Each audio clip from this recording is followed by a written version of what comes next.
Unakojoa mkojo wenye harufu kali, lakini pia unakojoa mkojo ambao unatoa povu linakuwa lingi sana, lakini pia unakojoa mkojo unapata hali ya kuchomwa chomwa kwenye njia ya mkojo ama unapata miwasho. Hiyo tayari changamoto ya fungus ambayo imeenda kwa madhara makubwa sana kwenye kibofu pamoja na figo. Kwa hiyo hali hii itaenda kupelekea kwako wewe mwanaume kupata athari kubwa sana kwenye njia ya mkojo, na hivyo kupelekea kufanya uharibifu mkubwa sana mpaka kwenye mbegu zako za kiume.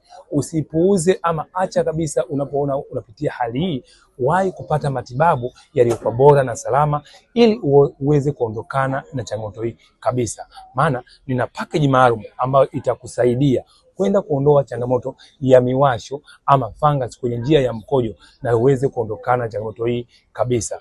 Lakini pia naweza kusaidia kurudisha mifumo yako ya homoni ikae sawa na uweze kujisaidia vizuri na kufanya uboreshaji wa mbegu zako ziwe salama kabisa. Comment, like, share ili wanaume wengi wapate kujifunza elimu hii ya afya ya uzazi.